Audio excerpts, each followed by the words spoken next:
Our senior advisors, and I forgot to bring my allergy medication. So I have some extra supplies, and I apologize in advance for the sneezing. So today I am going over some recall training and working on some of the problems we face when we're working on coming when called. We're going to go over the basics, and then we're going to go over some problem solving and answer some questions and go over some fun games that can really prove your dog's recall. It is an essential skill for assistance dogs. The cue is used to move your dog closer, and they're supposed to come to their partner so you can reach for their collar and attach a leash if needed, or move them into the position or space that you want them in. The cue should only be given once, regardless of the environmental distractions.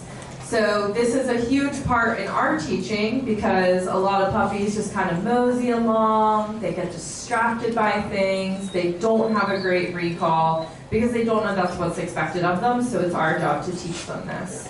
By the time your puppy gets to their partner, they should have a huge reinforcement history of coming when called successfully in various environments. And one thing that I find, and I know that other people that I've worked with, puppy raisers, we want to repeat the cue. If the dog is coming towards us and they get distracted, we want to repeat over and over. So remembering that not repeating the cue come when our dog doesn't listen. We want to focus on building a quick response the first time we call them.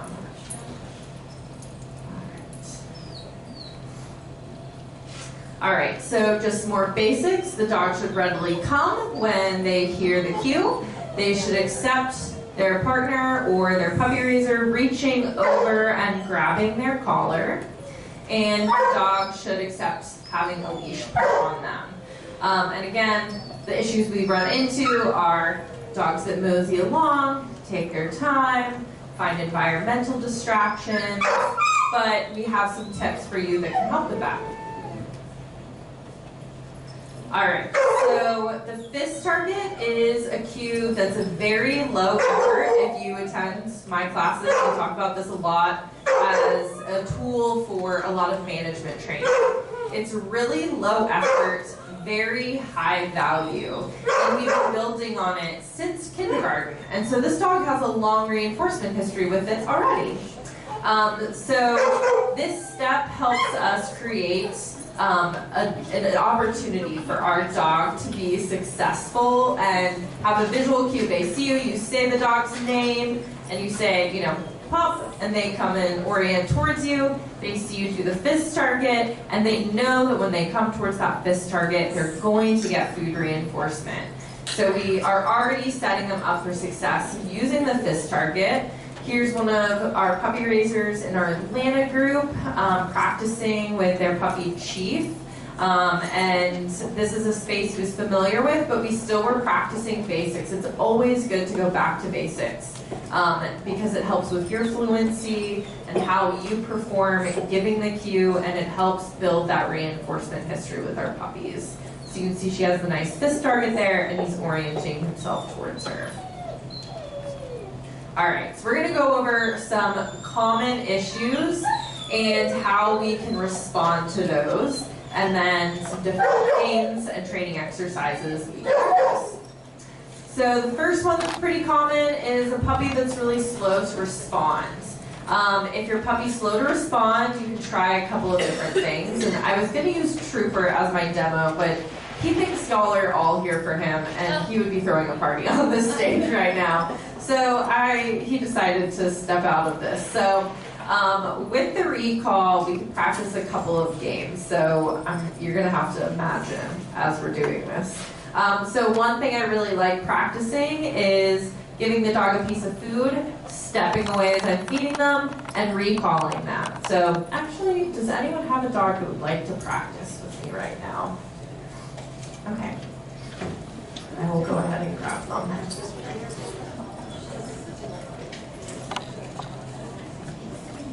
Who is this? Hi, Clover. Hi. All right. You need to do some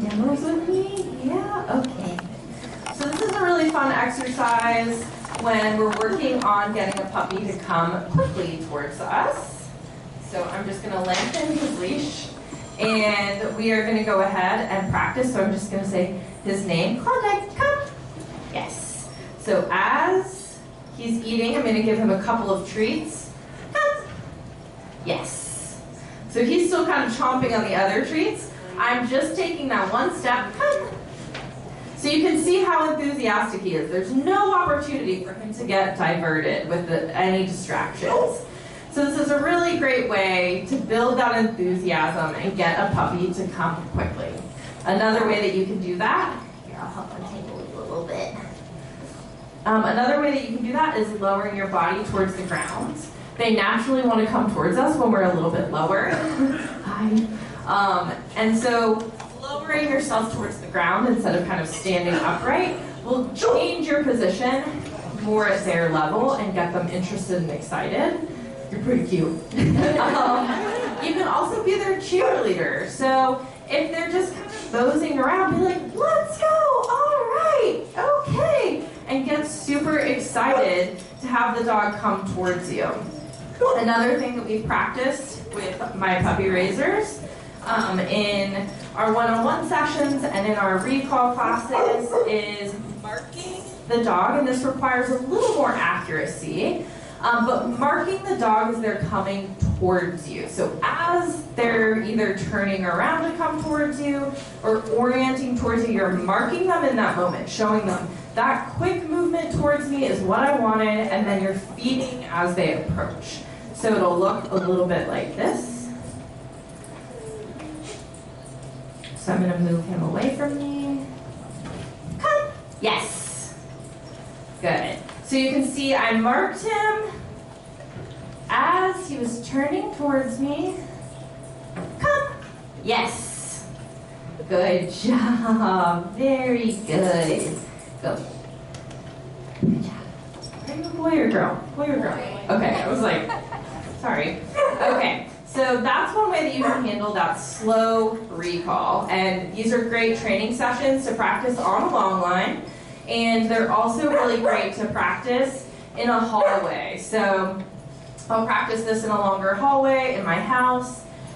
If you don't have that, going to a quiet store and practicing in a long, quiet aisle is another space that you can start generalizing this practice with. All right. So another issue that we often have are puppies that are really distracted in different environments. So that requires those training sessions at home and building the distractions and working on them at home before you expect them to practice these in real life. Moving closer to make the repetition more successful is an easy way to be useful and successful in the recall. Practicing some easy cues first to get your puppy to focus on training, and then saying their name. Building, we have that long reinforcement history, so saying their name can kind of orient them towards you, and then you have the opportunity to be like, come on, let's go, let's go, let's go. Like just having a party for them, and making sure that they can practice with those distractions, and then slowly taking out and fading away that encouragement. So it might be something like this. So I'm going to put some treats. Do you just realize everyone's here for you? Yeah? Okay. All right. I'm going to put some treats over here. So he knows that these treats are here. Nope. Okay. You got it. It's okay. I know. So I'm going to start farther away from the treats. He knows they're there. I don't need to tell him that. Come. Yes. Good. So I just offered a little bit of encouragement. I didn't recall him again. Come. Yes. Good boy. So as we pass it this time, I'm going to lower my body down, and I'm going to go from closer. I'm not going to take a couple steps. I'm just going to take one or two. Come. Yes. So now we're going to get ready to pass it. Come. Yes, good job. Good boy. All right, now we're going to do a little bit of a bigger one. Good boy. Sit. Stay. That's a good face. Come. Yes, good job. We'll do a head bump, that's okay. So you can see he knows they're there, he's interested. But because I've built this really short reinforcement history that's been really positive, he's like, all right, I'll come to this lady, she's given me like 30 treats in the past 2 minutes.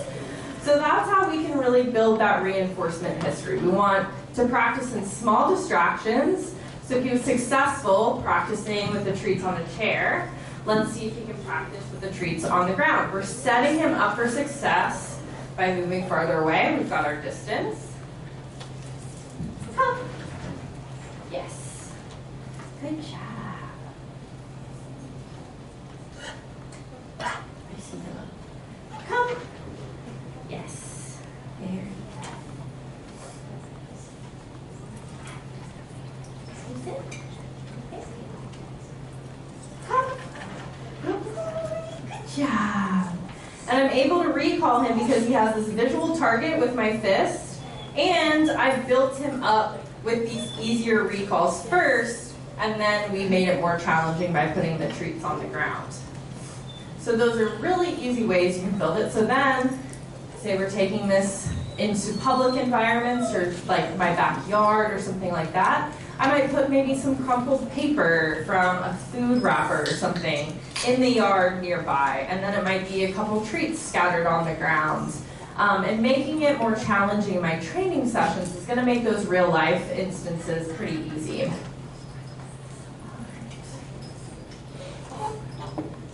So this is the biggest issue that I feel like we find with our labs, is that losing focus outside. There's so much more to explore and sniff and see. I've worked with puppy raisers that their dogs are distracted by the neighbors' dogs in their yards. They're distracted by the things growing in their yards.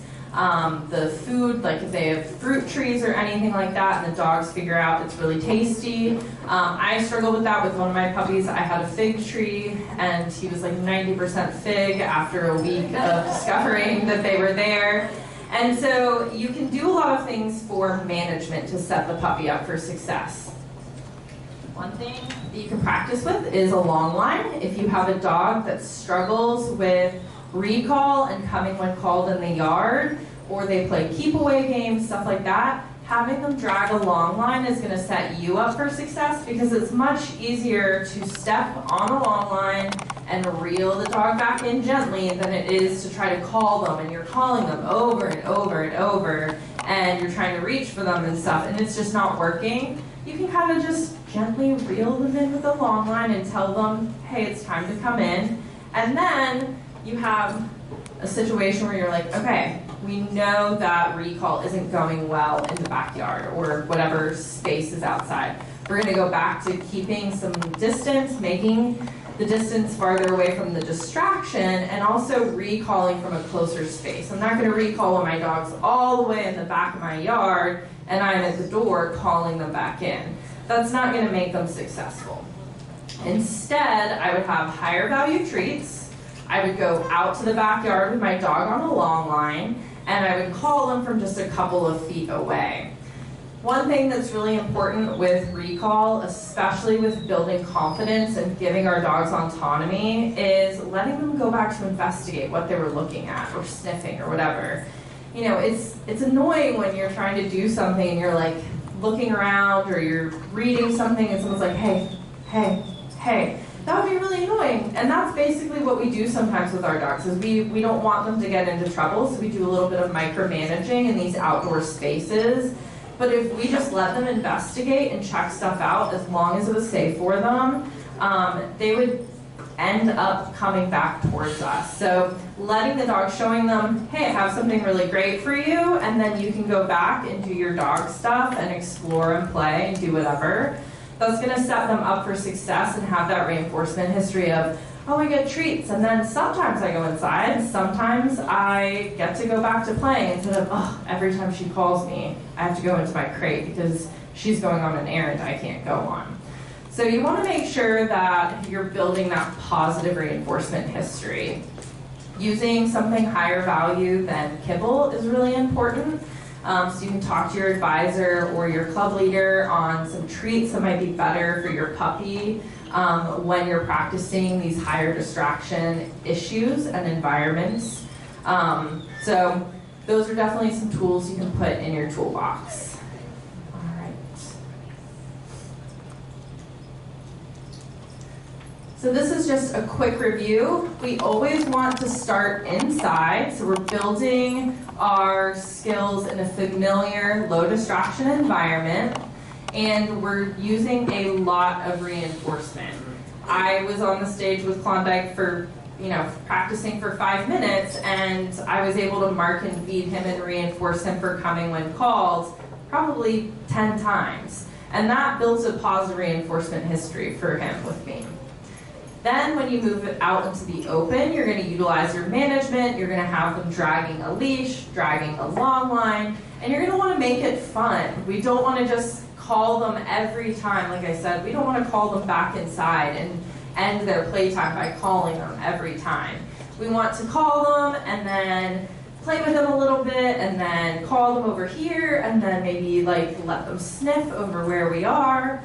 So we want to make sure that we're setting our puppies up for success and having that connection with this cue.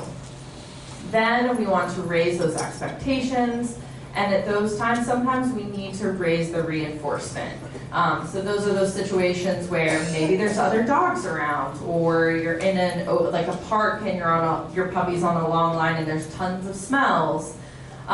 You want to make sure you're reinforcing them appropriately with that. Then adding those distractions. Using your planned distractions where you're in control of them is going to make it a lot easier than just going to the park and being like, well, there's 10 dogs around, that's a great distraction, and then you let them loose and hope for the best. We want to set up training sessions before we move into those real life scenarios. And the last part, and this is where I find the most fun with training and working on recall, is leveling up. So you can really prove your dog's recall with a couple of different things. You can recall away from other people.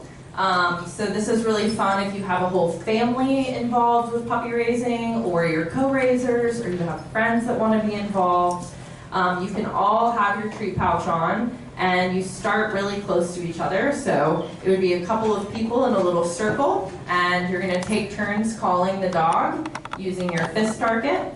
And the first person calls the dog, they feed, and then they just look up. So you're not just staring at the dog. The dog's like, all right, what's next? The next person can call them. As the dog is successful, you're going to start moving away.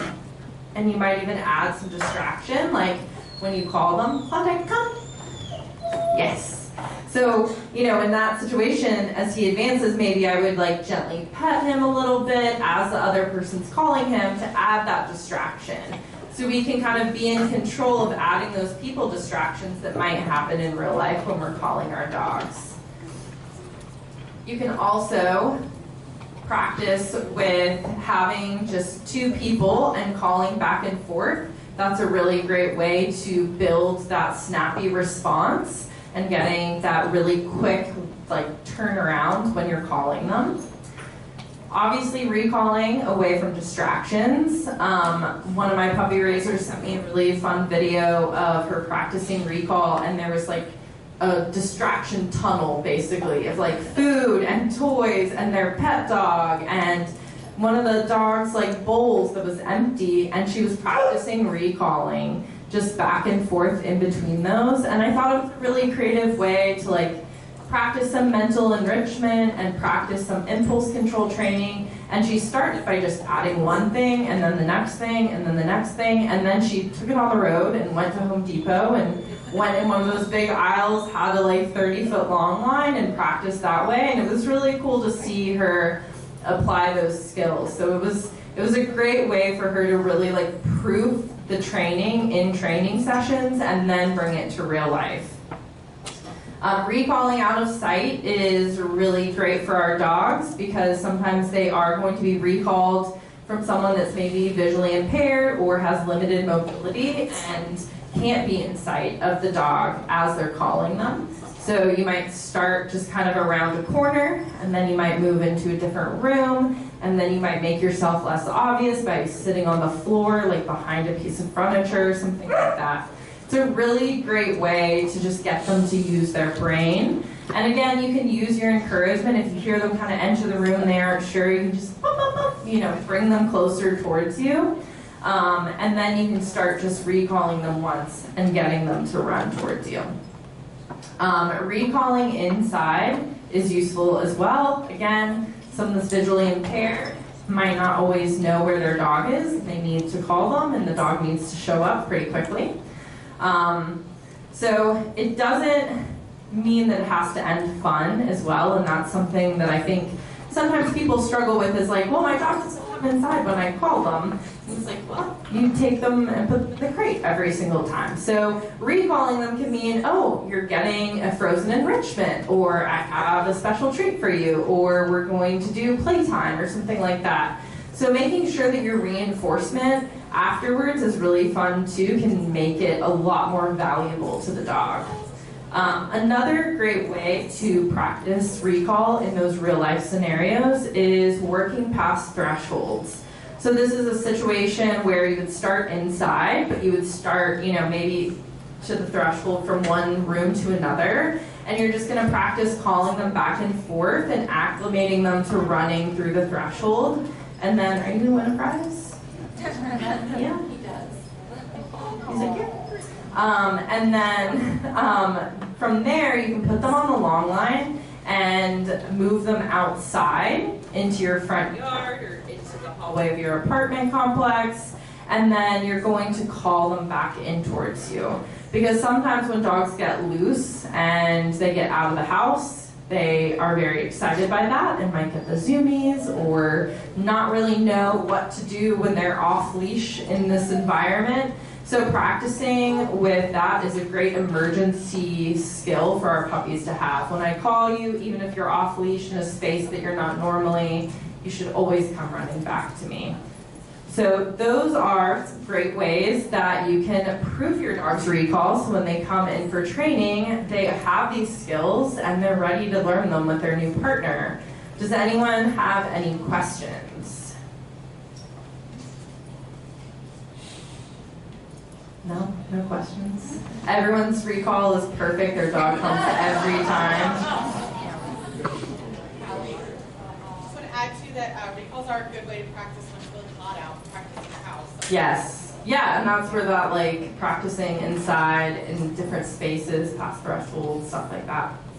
All right, well, if y'all don't have any questions,